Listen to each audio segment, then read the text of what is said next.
Hi to everyone. This is the broadcast Disputationes Astrologiae, and I'm Antonio Spiritis. The topic of today's broadcast concerns the method of submitting a specific question in astrology and how, when posed correctly and in a clear and sincere manner, it can lead us to a specific answer.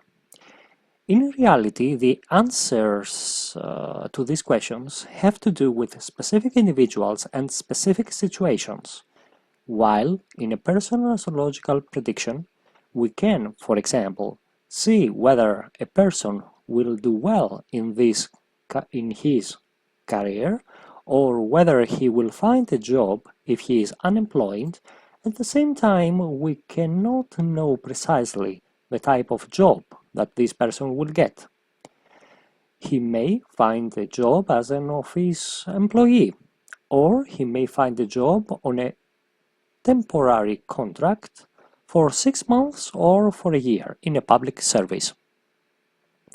By submitting a clear and understandable question to the astrologer, the specific person in our example can receive a clear answer regarding a specific job, such as will I be hired at such and such low office as a secretary?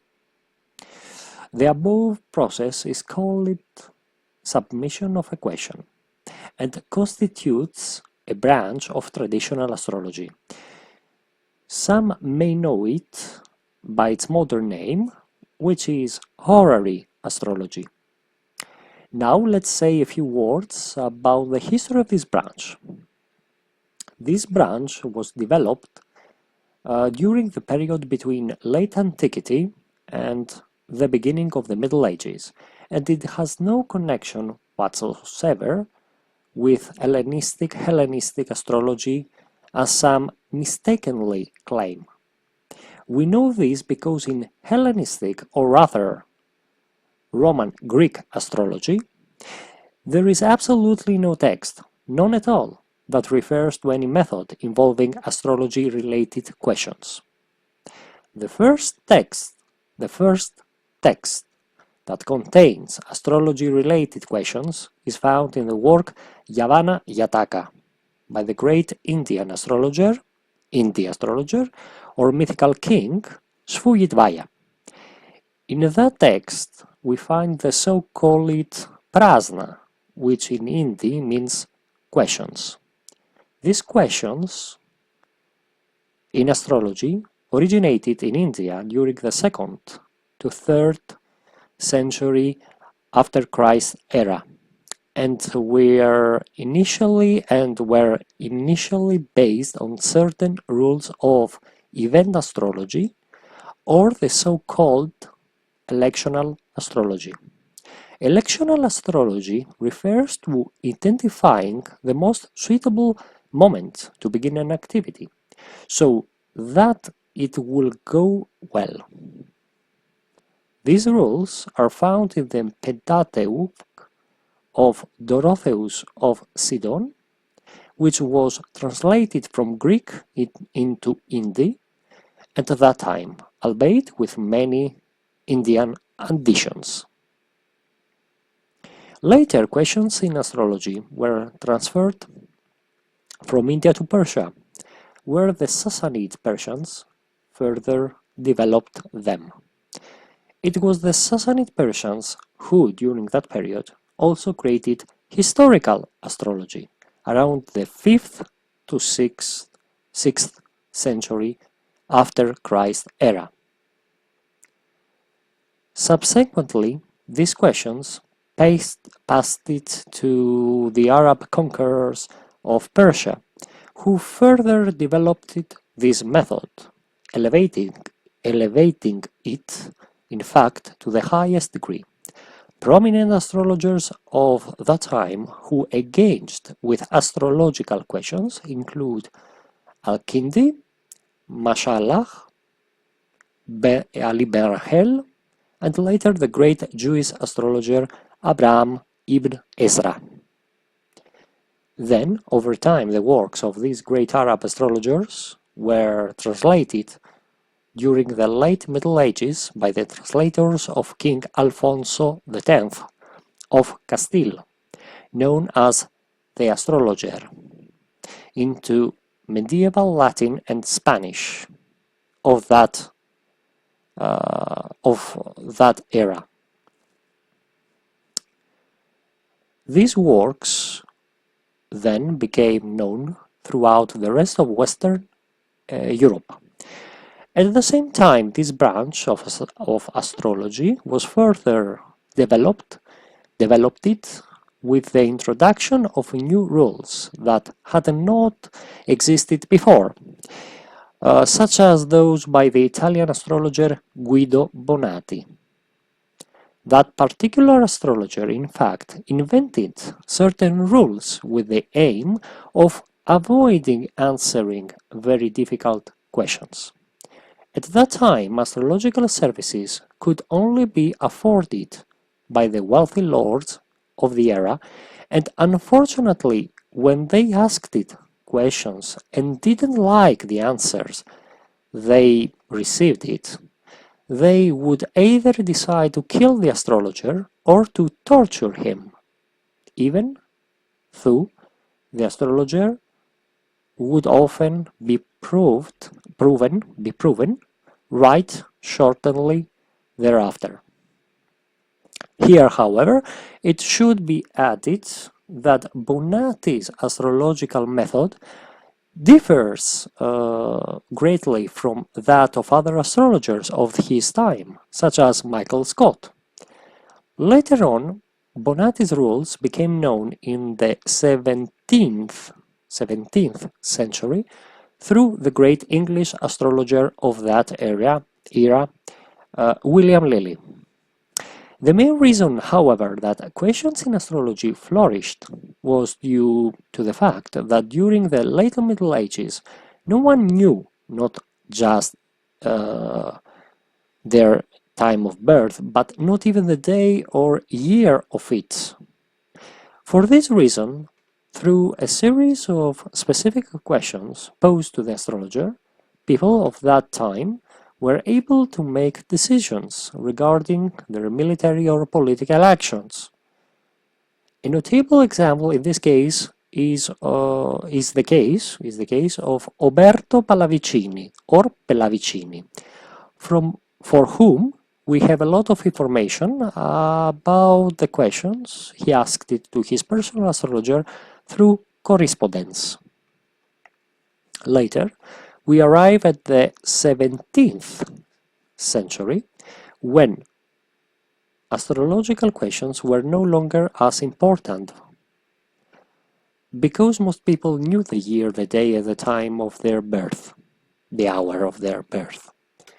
At the same time, this branch of astrology came under a fire from the Church, which believed it that this method, like other similar ones, did not allow the human free will, preventing individuals from deciding for themselves what they wanted to do. During this period, we encounter the figure of William Lilly, a great practical astrologer in the 17th century England, who left behind a lot of charts based on specific questions posed to him by his clients. In fact, these questions can be found in his work Christian Astrology. It is in this very work that Lilly himself uses the term Horary astrology to refer to this branch of the discipline. Subsequently, and after many years, another English astrologer under the pseudonym Zadkiel published a book titled Introduction to Astrology, a reissue of William Lilly's Christian Astrology in the 19th century. However, This astrologer removed it a significant part from Lily's original book and added content that was not in the original text, reflecting his own personal beliefs. One example is the emphasis in this work on the planet Herschel, which we now know as Uranus. In Lily's time, this planet did not exist, meaning meaning it had not yet been discovered. So Lilly himself had no knowledge of it whatsoever. As a result, future astrologers in the 19th and 20th centuries ended up learning a distorted version of Horary astrology under the name of William Lilly. And we arrive in 1980, when the original copy of William Lilly's Christian Astrology was rediscovered by Olivia Berkeley. She had it printed and began teaching this method. As a result, interest in horary astrology as well as in classical traditional astrology was reignited. So now that we've completed this historical overview, let's take a look at what questions in astrology actually deals with. First of all, the question being asked must be simple, clear and sincere. If the question is posed under these conditions, then the answer will also be simple, clear and sincere. If the question is asked in a confusing manner, then the answer will not be clear either. So, from this, you can understand that the question and the answer are not a game. Another important point is that in this method, the outer planets, such as Uranus, Neptune and Pluto, are not used. The rules of questions in astrology are specific and apply only to the system of the traditional 7 planets. That is up to Saturn. There are of course some colleagues who wish to incorporate the outer planets into questions in astrology, or who work with them. However, clear results do not emerge from this, because questions in astrology is a method based on specific rules of classical astrology, and by its very nature, the outer planets cannot be integrated into it. Finally, the specific, simple and few rules of questions in astrology must be followed. To make myself clearer, I'll show you an example. We have the question, how will my business go this year? Specifically, this person wanted to know how his business would go in 2024. The person asking the question is represented by the ascendant and its ruler, more specifically by the Sun, which is in Capricorn and positioned at 19 degrees and 56 minutes of the sign. Moreover, it is located in the 6th house, which is not a favorable house for questions in astrology. Now, regarding his work, one might say that it is represented by the midheaven and its ruler, which in this case is Venus. However, through my discussion with this person, he informed me that he is self-employed, which means he does not work in a salariated position. Therefore, Based on this information, I understood that he needs clients in order to work. Here then we need to look at the cusp of the seventh house and its ruler, which represents his clients. In this particular chart, it is Saturn in Pisces, positioned at 4 degrees and 9 minutes of the sign. Moreover, it is located in the eighth house, which is also not a favorable house for questions in astrology. The Sun in Capricorn gives us the information that he indeed wants to have clients in order to live and work. So there is sincerity in the question. However, the Sun does not form any applying Ptolemaic aspect with Saturn. What else then can we look at?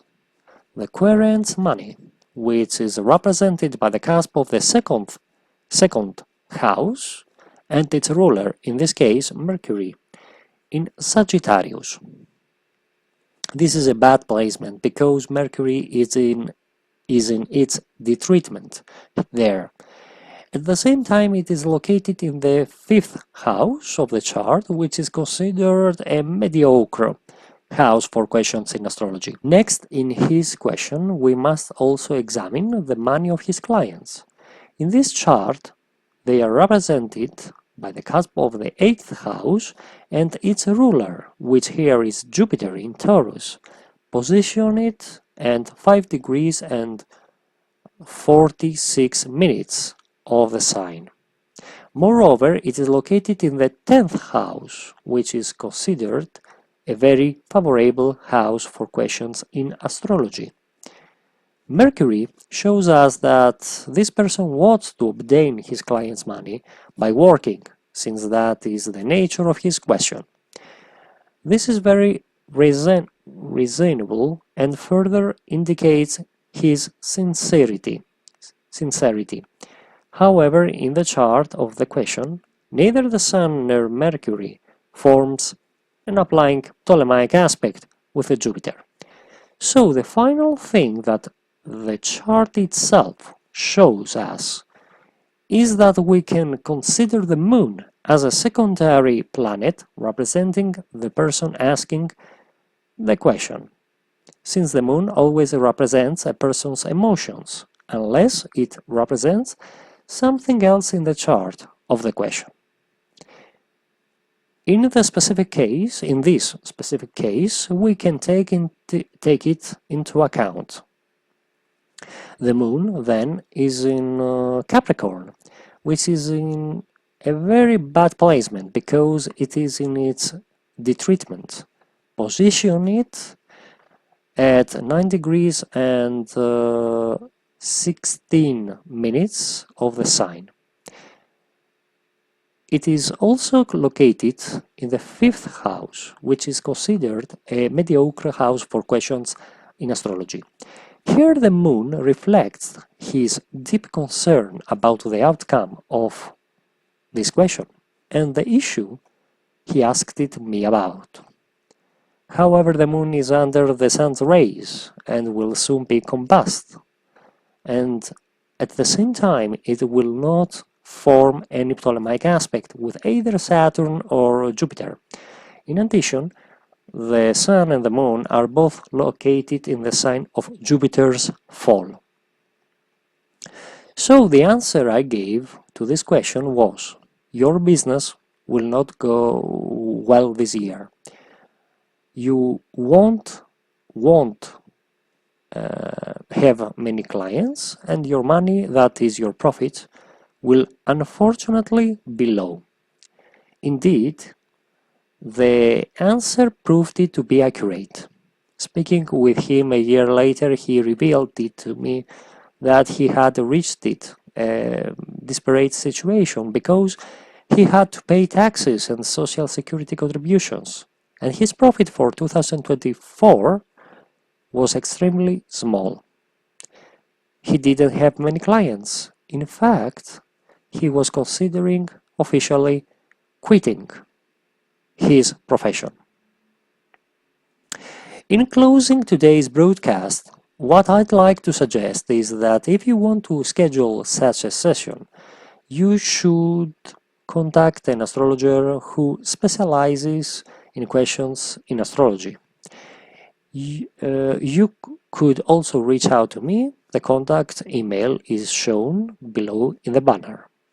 You must remember, every branch of astrology is a specialization, and unfortunately, not everyone is knowledgeable or an expert.